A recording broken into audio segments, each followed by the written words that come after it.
Não importa o que eu escrevo sobre o que escrevo, meus textos sempre geram comentários com a mesma cobrança. O que podemos fazer para escapar da tragédia?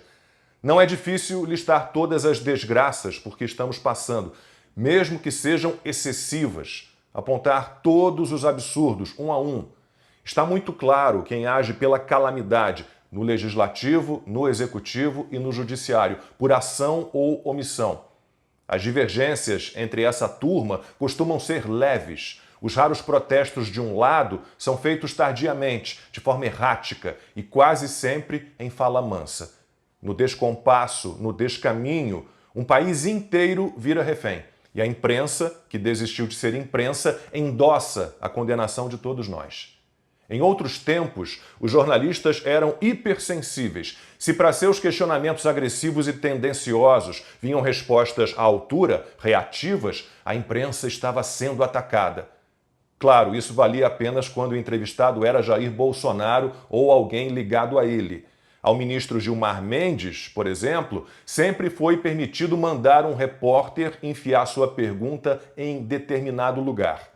Lula e os petistas também sempre puderam acusar a imprensa de agir de má fé e com assédio moral. Sempre foram autorizados a questionar a credibilidade de jornalistas, de apontar neles desvios éticos. Lula já chamou veículos de imprensa de lixo, já disse que eles não valem nada.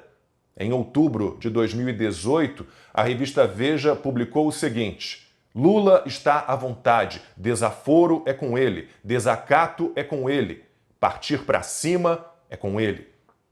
A imprensa, que desistiu de ser imprensa, aceita de bom grado que Lula se considere uma vítima dos jornalistas, que ele agora chama de cretinos. E ninguém parece se importar. Se fosse com Bolsonaro, Lula pode mentir à vontade, há cretinice suficiente em sua defesa. Não, o petista não tem nada a ver com a alta do dólar. Não, a moeda americana começou a subir antes da entrevista que ele deu ao UOL, exatamente 15 minutos antes. E ninguém rebate, ninguém expõe as toneladas de provas de que seus atos e suas falas são desastrosos. Não apenas nesse caso. As empresas que Lula disse que quebraram porque apostaram na alta do dólar, na verdade, acreditaram na valorização do real. Eram, de alguma forma, próximas do PT.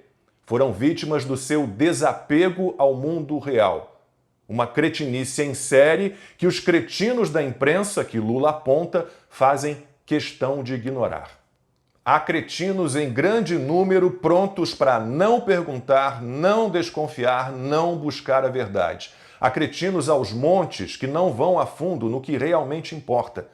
Se a Amazônia e o Pantanal queimavam no governo Bolsonaro, a culpa, claro, era dele.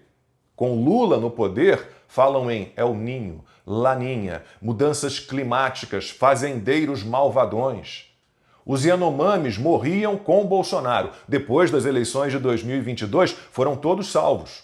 O governo Bolsonaro foi o culpado pelas mortes atribuídas à Covid. O atual não tem nada a ver com os casos recordes de dengue, com a falta de vacina para a doença.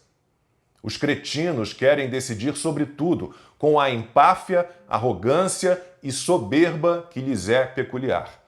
Aceitam inventar que um projeto contra o assassinato de bebês com mais de 22 semanas de gestação não é a favor da vida. É a favor de estupradores e contra meninas violentadas.